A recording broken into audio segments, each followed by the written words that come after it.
संचालक, दिल्ली विश्वविद्यालय में हिंदी के प्रोफेसर, हम लोगों के गुरु आदरणीय विनोद तिवारी जी को कि वो आए, वो देवी शंकर अवस्थी सम्मान से, बनमाली कथालोचना सम्मान से सम्मानित हैं, आए और अपनी बात रखें। आदरणीय विनोद तिवारी।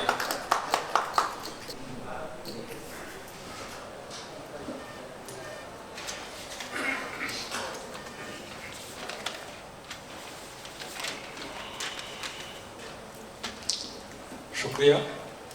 आदरणीय मंच और सभागार में उपस्थित सभी विद्वज्जनों को मेरा नमस्कार।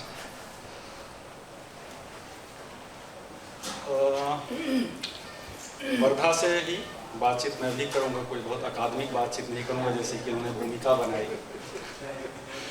वह सत्र हो चुके हैं।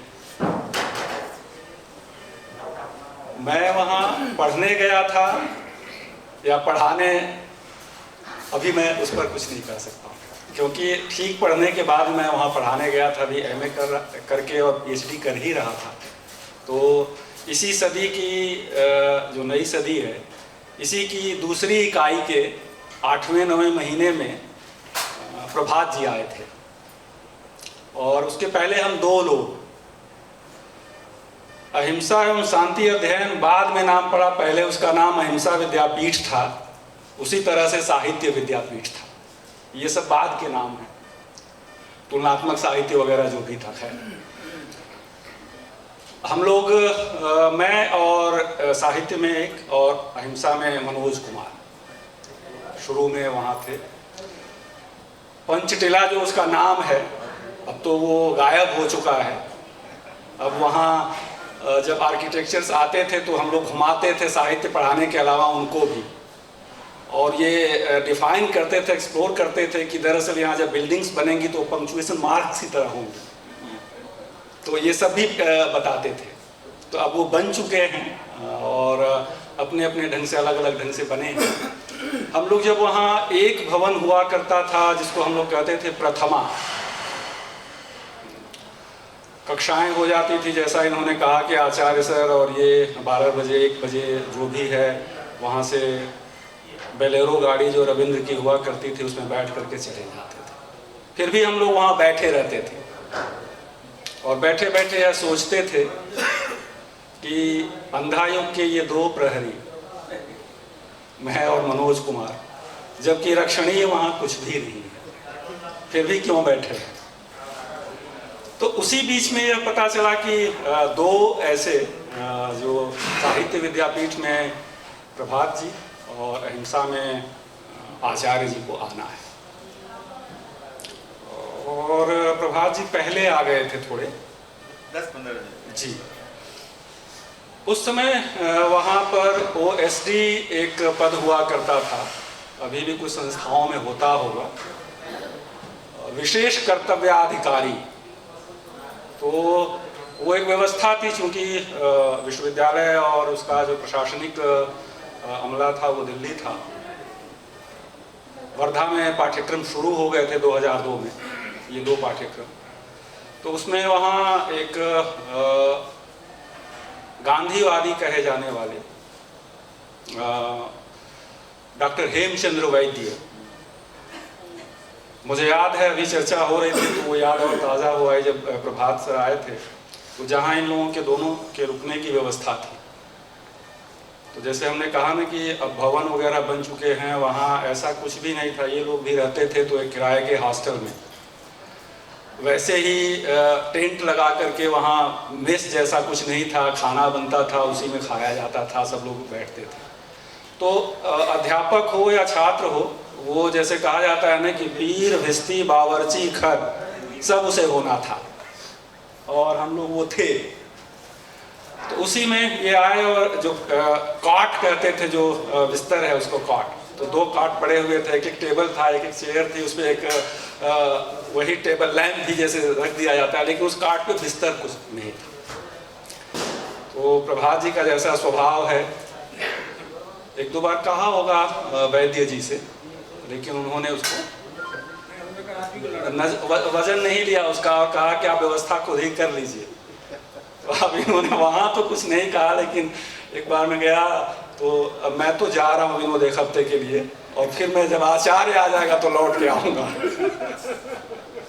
तो इस आचार्य के आने के पीछे यह था कि जब वो आ जाएगा, ये सब करा लेगा वैद्य जी से और सब व्यवस्थित हो जाएगा तो मैं आऊँगा।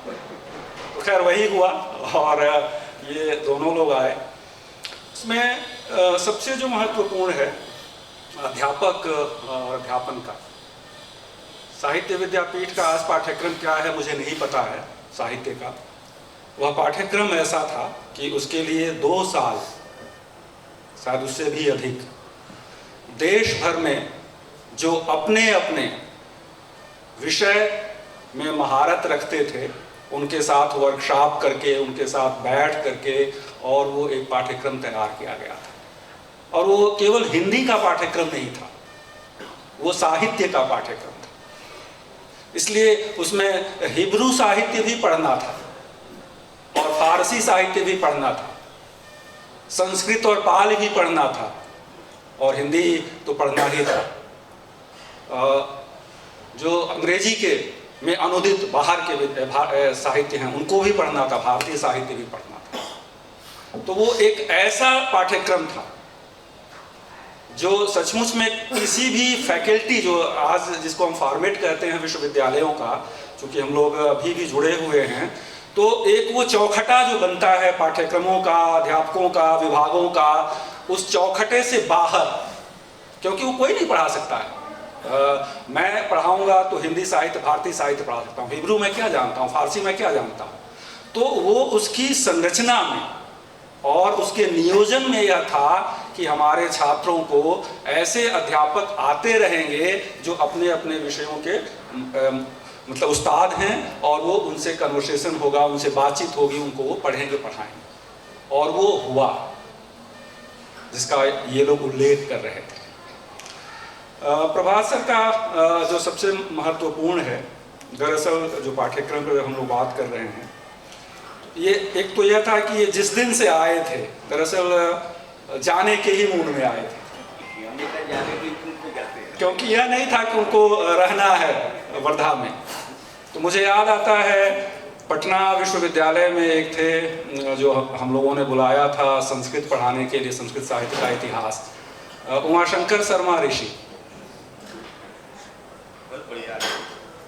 और यह सोचिए कि जिसको हम लोग कविता में देखते हैं, कहानी में पढ़ते हैं, व्यक्तित्व के धरातल पर जो राग है, और वह राग माटी का राग कह लीजिए, अपनी जगह का राग कह लीजिए। आ तो गए थे उमाशंकर शर्मा ऋषि, लेकिन रोज ही शाम को वो टहलने के बहाने सेवाग्राम स्टेशन पर जाकर बैठ जाते थे। 1-2 दिन मुझे भी ले गए, तो बैठ करके और ट्रेनों के आने जाने को देखते थे और कुछ नहीं। मैंने कहा कि आप रोज आते हैं, टहलते नहीं हैं, तो घर की बहुत याद आती है। तो इसलिए वो स्टेशन कहीं ना कहीं वो पता नहीं कैसे जोड़ता था वहाँ पटना और घर से उनको, कि शायद उनको थोड़ी शांति मिलती थी। तो वर्धा वैसी जगह थी। हम लोग शुरू में, मैं और मनोज जी परिवार के साथ नहीं थे, 6 महीने वहाँ बिना परिवार के ही रहे, और ये लोगों के हॉस्टल में एक साथ रहे 1 महीने। हॉस्टल के एक कमरे में 2 लोग रहते थे, बाकी हॉस्टल में ये लोग रहते थे। तो वो जो छात्र और अध्यापक का रिश्ता था वह दरअसल वहाँ से बना। कक्षाओं में जैसे जो पारंपरिक पठन पाठन का ढंग है, और ये बहुत ही महत्वपूर्ण है आज भी, ये हम लोग पठन पाठन के क्षेत्र से जो लोग जुड़े हुए हैं। त्रिपाठी सर उड़ीसा से एक लंबी अध्यापन की पारी लगभग 30-40 साल पूरा करके और सेवानिवृत्त होकर के वहाँ आए थे। आचार्य जी भी राजस्थान में। हम लोगों ने अभी शुरुआत ही की थी, एक तरह से कहा जाए तो शुरू ही किया था। आज जहाँ मैं हूँ अपने अध्यापन के जिस पड़ाव पर, और वह जो स्मृति में अध्यापन है, हम लोगों ने भी खूब सीखा उसमें। यहाँ तक कि जिसको ये लोग कह रहे हैं डिसिप्लिन की आवाजाही, तो उसका कोई बंधन ही नहीं था। और यह पढ़ लो, यह पढ़ लो, यह पढ़ लो, एक तरह से कहें तो थियरीज की रुचि लगभग वहाँ पैदा हुई। विमर्शों का वह दौर था। एक और घटना याद आ रही है, चूंकि स्मृतियों के सहारे आचार्य जी और त्रिपाठी जी, बस आती जाती थी, लेकिन कभी कभार यह होता था कि बस छूट गई किसी की, तो उसी में कुछ जो छूटे हुए स्टूडेंट्स हैं वो बैठते थे, रविंद्र का जो की गाड़ी थी। संयोग से एक दिन ऐसा ही हुआ और उसमें मैं भी बैठा था, मनोज जी भी थे, त्रिपाठी सर और आचार्य जी। 2-3 और स्त्री अध्ययन का पाठ्यक्रम तो शुरू हो चुका था लगभग। उसमें एक छात्रा थी अवंतिका शुक्ला, आजकल वो वहीं अध्यापन भी करती है। विमर्श, जिसको किताबी ढंग से आप पर किस तरह हावी होता है, आपकी पूरी जो संवेदना है, मनुष्यता है, वह आपके दिमाग में केवल रह जाती है, दिल से बाहर हो जाती है, उसका वो नमूना है। क्या हुआ? गाड़ी जो ही निकली इन लोगों के कक्ष से जहाँ रहते थे और टर्न लेकर के थोड़ी सी आगे बढ़ी, तो ही अचानक एक 3-4 साल का बच्चा सड़क के उस तरफ से दौड़ते हुए सड़क की इस तरफ जा रहा था और रविंद्र ने जो ब्रेक लगाया उसको बचाने के लिए, गाड़ी एकदम से वहाँ रुकी। स्वाभाविक है कि सभी आगे की ओर झुके, वो पीछे बैठी थी, वो लोग भी कहीं टकराए और उस तरह से। तो अवंतिका चिल्लाते हुए कही कि क्या रविंद्र भैया कैसे गाड़ी चला रहे हैं, अरे सामने बच्चा था। तो उसने जो कहा वो इसलिए मुझे याद है कि आज भी याद है, मैं उदाहरण भी देता हूँ कि दरअसल विमर्श ठीक है लेकिन मनुष्यता को खो करके नहीं हो। तो उसने कहा कि लड़की थी या लड़का, स्त्री अध्ययन में पढ़ती थी, तो वो रविंद्र ने कहा कि नहीं लड़का था। अरे तो क्या फर्क पड़ता, चढ़ा देते।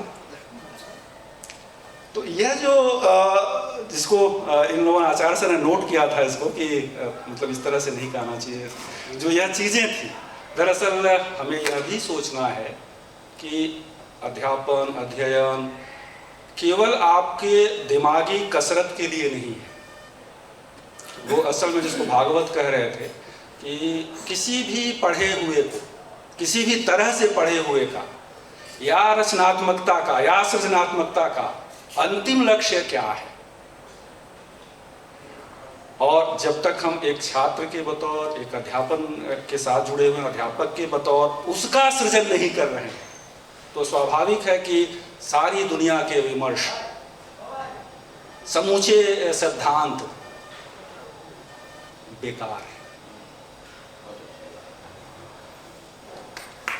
पाठ्यक्रम में जैसे आज भी कविता सत्र में यह बात हो रही थी, महेश जी ने कहा कि कविता पर कहा जाए कुछ,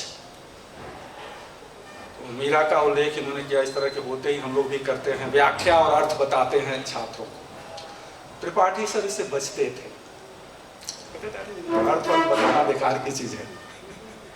तो इसलिए ये बहस धर्मी, एक तरह से किसी विषय को, जैसा कि उल्लेख किया गया कि किसी एक विषय को लेकर के और उस पर 2 घंटे 2.5 घंटे बहस तो हो सकती है, लेकिन अब किसी टेक्स्ट के आधार पर उसकी व्याख्या और अर्थ किया जाए तो वह बहुत महत्वपूर्ण नहीं है, और खास करके पीजी की कक्षाओं में, एमए की कक्षाओं में। तो मैं जब इनका उपन्यास पढ़ रहा था, क्योंकि अनात्म कथा, तो उसमें एक डिटेक्टिव जर्नलिस्ट और जिसकी ओर इशारा किया था राकेश ने कि आचार्य सर जब नहीं होते थे तो हम लोग उस समय की तलाश में रहते थे कब वो राजस्थान जाएं। तो उसका लक्ष्य आप लोग समझ गए होंगे कि क्यों वो इंतजार रहता था। या कहीं मान लीजिए दिल्ली ही 2 दिन के लिए आचार्य सर चले गए हैं, तो इन लोगों की बाँछें खिल जाती थी शरीर में जहाँ कहीं भी, जो सिलास सुकून ने लिखा है। तो उसमें उसी का जिक्र करते हुए अनात्म कथा में ये कहते हैं, वो जर्नलिस्ट से पूछते हैं कि आप हमेशा अर्थ क्यों पूछते रहते हैं, पूरी दुनिया इत्मीनान से अनर्थ की ओर जा रही है और आप अर्थ के पीछे पड़े हुए हैं। तो जब भी कक्षा में इस तरह से जब अर्थ की बात होती तो मुझे वो वाक्य याद आता था कि अब इसका क्या अर्थ किया जाए, क्योंकि अर्थ करने का तो मतलब हुआ कि हम एक तरह से उसको समझने के बीच में आ रहे हैं। तो वह उनके अध्यापन की शैली थी, वह अर्थ और व्याख्या के ढंग से नहीं, बल्कि उसको आप किस स्तर तक समझ सकते हैं, कैसे उसमें गहरे दूसरे अनुशासनों से, क्योंकि साहित्य को हम लोग केवल और केवल टीका और भाष्य नहीं मानते। साहित्य अगर केवल टीका और भाष्य है तो फिर उसका जो सामाजिक पक्ष, जिसको हम सामाजिक पक्ष अगर कहते हैं, वो कहाँ से बनता है? साहित्य की प्रयोगशाला क्या हो? क्या वो विज्ञान के विषयों की तरह कोई लेबोरेटरी है जहां हम जाते हैं, एक टेस्ट ट्यूब उठाते हैं और उसमें कुछ डाइल्यूट H2SO4 डालते हैं, कुछ HCl डालते हैं और फिर उसको गर्म करते हैं और कुछ उसके बाद से उसमें रिएक्शन होता है, उसको नोट कर लेते हैं और प्रूव कर देते हैं? ऐसा साहित्य का तो है नहीं।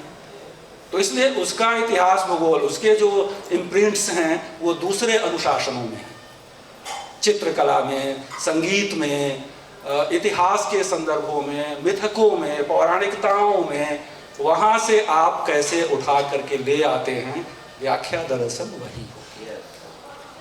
इसलिए अर्थ निष्पादन और व्याख्या संपन्नता, इन दोनों में फर्क है। तो अर्थ तो शब्दकोश के पर्याय के सहारे हम बता सकते हैं। इसीलिए हम लोगों ने वर्धा में कभी भी इस तरह के अर्थ और टीका के अध्ययन के लिए हम लोग पीछे नहीं पड़ते। अब इसी टीका पर याद आ रहा है, प्रभात सर को याद होगा, वो सिलाल उनकी बागी शुक्ल की किताब आई थी जो वर्धा की एक परियोजना की तहत राम की शक्ति पूजा पर जो टीका है, छंद छंद पर कुमकुम, तो इन्होंने उसका नाम दिया था छंद छंद पर कुड़ुम कुड़ुम। तो वो कुड़ुम कुड़ुम एक दूसरे संदर्भ में था, मैं और ये जानते हैं कि किस तरह से वो था, उस पर मैं बहुत विस्तार में नहीं जाऊंगा। दूसरे सेमिनार पत्रों की बात हुई।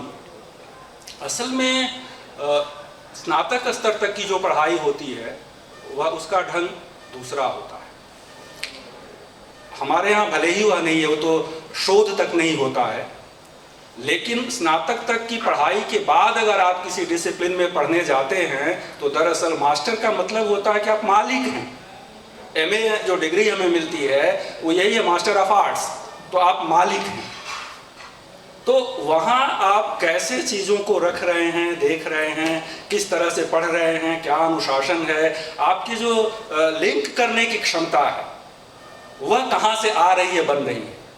तो हम लोगों की यह कोशिश होती थी कि यह सब जांचा जाए, देखा जाए, परखा जाए, और इसलिए बार बार चेक करते थे। तो जो सेमिनार प्रेजेंटेशंस होते थे और बैठते थे हम लोग, त्रिपाठी सर भी बैठते थे, लेकिन खाने के बाद इनको बैठना थोड़ा सा लगता था कि नहीं अब संभव नहीं है।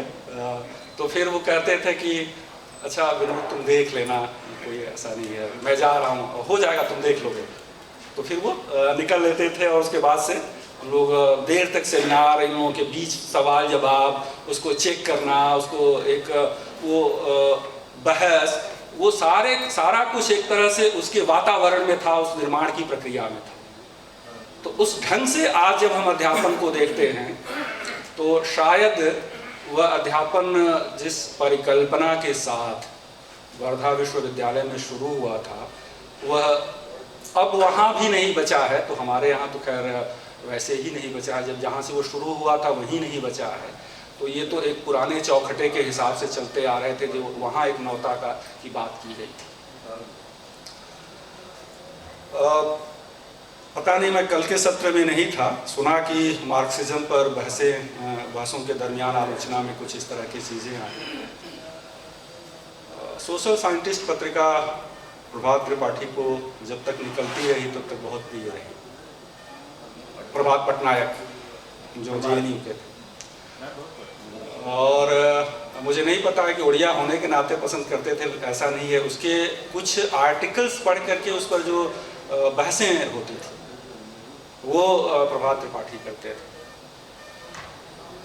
सबको, जो वहाँ के पाठ्यक्रम में भी लगा था, सबको मार्क्विस का उपन्यास 100 ईयर ऑफ सॉलिट्यूड ज़्यादा पसंद है, लेकिन त्रिपाठी सर उससे भिन्न होकर के love in the time of cholera को ज़्यादा पसंद करते हैं। दूसरा वाला तो जो पसंदगियों का, बहसों का, विमर्शों का ढंग है वो इनका अलहदा है, भिन्न है। वहाँ से आने के बाद ये तो 1 साल, सवा साल में आ गए थे। उसके बाद मैं भी 2-3 साल रहा। 5 में वहाँ से BHU आ गया। लेकिन BHU शायद इनको याद हो ना हो, अक्षय उपाध्याय, कवि अक्षय उपाध्याय थे, उनके बेटे की शादी में आए थे जी, 2009 में। और उसी समय इनका वह संग्रह आया था साकार समय, तो वो उसकी प्रति भेंट की है उन्होंने बनारस की स्मृति में, तो इसलिए मुझे वो याद है। इस तरह के छोटे छोटे स्मृतियों के टुकड़े, इस तरह की चीज़ें जो आप एक सहज सरल व्यक्तित्व, और उसमें मैं भी वैसा नहीं हूँ। आचार्य जी के बारे में कहा गया कि हम लोग थोड़ा सा कहीं न कहीं ऐसा अंदर से नहीं है, लेकिन हमारे छात्र या हमारे जो दूसरे से लोग हैं, एक उनको पता है कि इससे आगे नहीं, तो वो शायद व्यक्तित्व की अलग अलग अपनी प्रकृति होती है। और कभी भी हम लोग अपने विद्यार्थियों, अपने छात्रों के लिए ऐसा कोई सीमा रेखा नहीं खींची, सहज उनके लिए उपलब्ध रहे, उनकी मदद के लिए, और बियॉन्ड, मतलब केवल पढ़ने पढ़ाने के लिए नहीं, बियॉन्ड उसके जा करके भी, तो वो एक व्यक्तित्व का होता है। उस मामले में त्रिपाठी सर एक सहज सरल व्यक्तित्व जो सबके लिए एक तरह से कहें कि एक्सेसिबल। मैं भी जब शुरू में मिलने के लिए इस तरह से, तो एक बस बात कह करके ख़त्म करूँगा कि एक कैसे अपने को रखता है। इन्होंने कहा कि जब आना तो दरअसल बेल बजाना, उसके पहले फ़ोन करना।